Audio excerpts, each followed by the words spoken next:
शीतला अष्टमी के व्रत में पढ़ें ये कथा, होगी हर मनोकामना पूरी। शीतला अष्टमी व्रत हर साल चैत मास के कृष्ण पक्ष की अष्टमी तिथि के दिन मनाया जाता है। इस व्रत में पूजन के साथ यह कथा भी पढ़ी जाती है। चलिए जानते हैं इसके बारे में। शीतला अष्टमी का यह पर्व माता शीतला को समर्पित है। माता शीतला को पार्वती का ही रूप माना गया है। हर साल चैत मास की अष्टमी तिथि के दिन यह व्रत रखा जाता है। शीतला माता को आरोग्य की देवी कहा गया है। शीतला माता को ठंडा यानी शीतल भोग अत्यंत प्रिय है, इसलिए लोग माता की पूजा में उन्हें बासी भोग चढ़ाते हैं। शीतला माता की पूजा का भोग सप्तमी तिथि को तैयार किया जाता है और पूजन एवं कथा के बाद व्रती इसका सेवन कर व्रत खोलता है। यह तो रही पूजा और भोग की बात, लेकिन क्या आपको पता है कि शीतला माता की पूजा इस कथा के बिना अधूरी है? तो चलिए जानते हैं शीतला अष्टमी व्रत कथा। शीतला अष्टमी व्रत कथा के अनुसार एक बार जब माता शीतला को पृथ्वी भ्रमण की इच्छा हुई तो उन्होंने यह सोचा कि इस संसार में कौन कौन उनकी पूजा करता है, कौन कौन उन्हें मानता है। यह जानने के लिए शीतला माता बुढ़िया का रूप धारण कर धरती पर आई। शीतला माता आसपास देखने लगी कि कहीं मंदिर हो, लेकिन उन्हें न मंदिर मिला न ही कोई पूजा करने वाला दिखाई दिया। शीतला माता गलियों में घूम रही थी कि तभी एक मकान से किसी ने चावल का उबला हुआ पानी बाहर फेंक दिया। चावल का पानी शीतला माता के ऊपर गिरा, जिससे माता के शरीर पे छाले पड़ गए। चावल के पानी से जलने के कारण माता के शरीर में ताप और जलन होने लगी। शीतला माता जलन से चिल्लाने लगी, अरे मैं जल गई, मुझे जलन हो रही है, कोई मेरी मदद करो। लेकिन किसी ने माता की मदद नहीं की।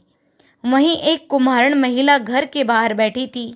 उसने शीतला माता को जले हुए देखा। कुम्हारण को शीतला माता के ऊपर दया आई और उन्होंने उन पर खूब सारा ठंडा पानी डाला और कहा, हे माँ, रात की बनी हुई रबड़ी और दही है, लाऊं, तू खाएगी क्या? बूढ़ी माई ने ठंडी ज्वार आटे की रबड़ी और दही खाई, जिससे उन्हें ठंडक मिली। भोजन देने के बाद महिला की नज़र जब बूढ़ी माई के सर पर पड़ी तो कुम्हारण ने देखा कि एक आंख बालों के अंदर छुपी है। यह देख कुम्हारण डर कर भागने लगी। तब बूढ़ी माई उससे कहती है, रुक जा बेटी, डर मत, मैं कोई भूत या चुड़ैल नहीं हूँ, मैं शीतला देवी हूँ। मैं यहाँ यह देखने आई हूँ कि कौन कौन मुझे पूजता है और कौन कौन मुझे मानता है। इतना कहते हुए चार भुजाओं वाली हीरे जवाहरात के आभूषण से सजी हुई माता अपने असली रूप में प्रकट हुई। माता का दर्शन कर महिला सोचने लगी कि मैं तो बहुत गरीब हूँ, इस माता को कहाँ बिठाऊं। वह माता से कहती है कि मेरे घर आपको बैठाने की जगह नहीं है, मैं आपकी कैसे सेवा करूं। शीतला माता कुम्हार की सेवा भाव से प्रसन्न हुई और उसके घर पर खड़े गधे के ऊपर जाकर बैठ गई। माता अपने एक हाथ में झाड़ू और दूसरे हाथ में डलिया लेकर कुम्हारन के घर की दरिद्रता को झाड़कर डलिये में भरकर फेंक दिया। इसके अलावा उन्होंने वरदान मांगने को भी कहा। कुम्हारन हाथ जोड़कर माता से कहती है कि आप इसी गांव में स्थापित होकर रह जाइए।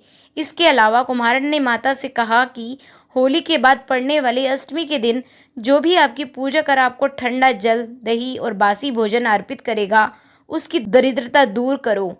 शीतला माता कुम्हारन को आशीर्वाद देती है और कहती है कि इस पृथ्वी पर उनकी पूजा का अधिकार सिर्फ कुम्हार जाति को होगा। माता कुम्हारन के गांव में स्थापित हो गई। माता अपने नाम की तरह शीतल है और अपने भक्तों के कष्टों को दूर करती हैं। अगर आपको हमारी ये वीडियो पसंद आई है तो वीडियो को लाइक ज़रूर करें।